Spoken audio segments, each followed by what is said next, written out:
வணக்கம் நண்பர்களே. இன்று சர்வதேச இனவெறி ஒழிப்பு தினம்.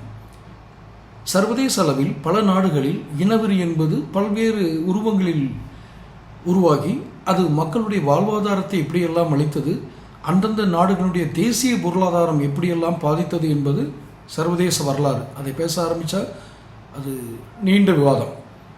ஏன் அந்த இனவெறி உருவானது, அந்த இனவெறி உருவாவதற்கான காரணிகள் என்ன, சமூக காரணிகளா, பொருளாதார காரணிகளா, அல்லது குறிப்பிட்ட ஒரு இனத்தை நசுக்குவதால் ஏற்பட்ட ஒரு பெரு உணர்வு என்று சொல்வார்கள் அல்லவா, அந்த அக்ரஸிவ்னஸா, இதெல்லாம் நாம் தொடர்ந்து சமகாலத்தில் நாம் வகித்து கொண்டிருக்கிறோம்.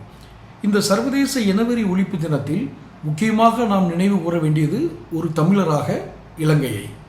அங்கு இனவெறி இருந்ததாகவும் அந்த இனவெறிக்கு எதிராக தமிழ் பேசக்கூடிய அந்த இன மக்கள் அதே நாட்டில் வசிக்கக்கூடிய மொழி மாற்றம், அவ்வளோதான், மொழி வேறு மொழி பேசுகிறாங்க, அவர்களை இனவெறி கொண்டு தாக்குதல் நடந்தது. அரசியல் நிர்ணய உரிமைகளில் அவர்களுக்கு உரிமைகள் மறுக்கப்பட்டது. அந்த மறுக்கப்பட்ட உரிமைக்காக ஒரு குழு ஏற்படுத்தப்பட்டு அந்த குழு போராட ஆரம்பித்தது. கிட்டத்தட்ட அது ஒரு 50-60 ஆண்டுகால போராட்டம். அந்த போராட்டத்தினுடைய இறுதி வடிவம் சோகமாக முடிந்தது. ஆனால் அந்த தமிழீழ விடுதலை போராட்டத்தை நோக்கி நாம் பேசும்பொழுது பல கருத்து முரண்பாடுகள் இருக்கும், இரண்டு தரப்பிலும் இருக்கும்.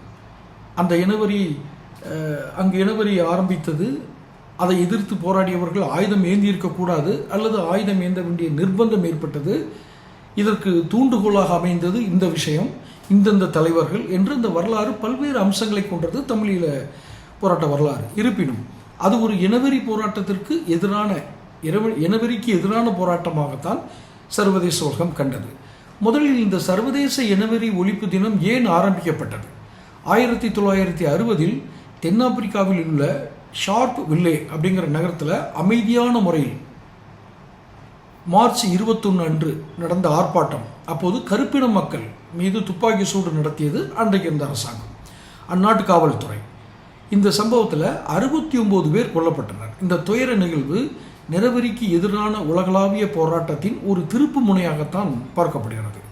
இந்த தியாகத்தை நினைவு கூறும் வகையில் தான் ஐக்கிய நாடுகள் சபை 1966ஆம் ஆண்டு சர்வதேச இனவெறி ஒழிப்பு நாளாக மார்ச் 21 அறிவித்தது.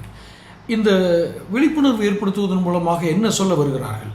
நிறம், நிறத்தாலும், இனத்தாலும், வம்சாவளிகளாலும் மற்றும் தேசிய அடையாளம். நான் இப்போ இதுக்கு முன்னாடி சொன்ன ஒரு உதாரணம் அதுதான். ஒரு தமிழீழம் எப்படியெல்லாம் வஞ்சிக்கப்பட்டது என்பதை நான் இந்த உரையிலே நான் முன்னாடி சொன்னேன். அதான் அந்த வம்சாவளி. ஸோ இத்தனை இதையும் என்ன, நிறம், இனம், வம்சாவளி, இந்த அடிப்படையில் நிலவும் அனைத்து பாகுபாடுகளையும் எதிர்த்து போராடுவதற்கான அவசியத்தை வலியுறுத்துவதுதான் இந்த சர்வதேச இனவெறி ஒழிப்பு தினம். மனிதாபிமானம், அனைத்து மனிதர்களும் சமமானவர்கள், அவர்களுக்கு சமமான கண்ணியம் மற்றும் உரிமைகள் உள்ளன அப்படிங்கிற செய்தியை பரப்புறது தான் இதனுடைய நோக்கம். இதுக்கு என்ன நடவடிக்கை எடுத்திருக்காங்க? அடுத்து வரணும் இல்லை, இது இனவெறி ஒன்று இருக்குது அப்படின்னா அதுக்கு என்ன நடவடிக்கை? உலக அரசுகள், நிறுவனங்கள், தனிநபர்கள் இனவெறியை தடுப்பதற்கும் ஒடுக்குமுறைகளை எதிர்ப்பதற்கும் உறுதியான நடவடிக்கைகளை எடுக்குமாறு ஒரு அழைப்பு கொடுக்கணும். இதுதான் நடவடிக்கை. இது காலங்காலமாக ஒவ்வொரு காலகட்டத்திலும் ஒவ்வொரு விதமாக இந்த போராட்டங்கள், இந்த அடக்குமுறையை எதிர்த்து நடக்கும் அந்த போராட்ட வடிவங்கள் மாறிக்கொண்டே இருக்கும். மனிதர்களிடையே ஆரோக்கியமான சமூகத்தை பாதுகாக்க, சமத்துவமான மனித உரிமைகளை நிலைநாட்ட பல்வேறு அமைப்புகள், பல்வேறு அரசுகள், பல்வேறு சர்வதேச நிறுவனங்கள் எல்லாம் இணைந்துதான் இந்த பாகுபாடை நாம் ஒழிக்க வேண்டும்.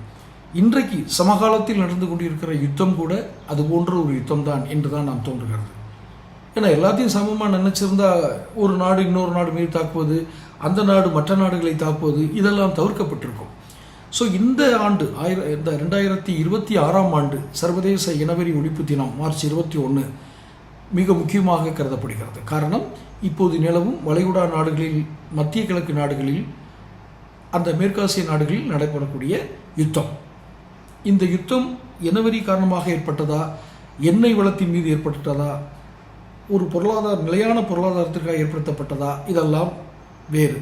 ஆனால் இந்த சர்வதேச இனவெறி ஒழிப்பு தினம் இதை வலியுறுத்துகிறது. இந்த நாளில் இதை நினைவுகூறுவது என்பது நம்மளுடைய முக்கிய கடமையாக அமைந்து விடுகிறது. இந்த கட்டுரையை முடிந்தவரை எல்லோருக்கும் பகிருங்கள். காரணம், இதனுடைய அடிப்படை சாராம்சம் இன்னமும் சமூகத்தின் அடித்தளத்தில் வேரூன்றி இருக்கிறது. அதைத்தான் நான் மீண்டும் மீண்டும் குறிப்பிடுகிறேன். தொடர்ந்து பேசுவோம். சேனலை சப்ஸ்கிரைப் பண்ணி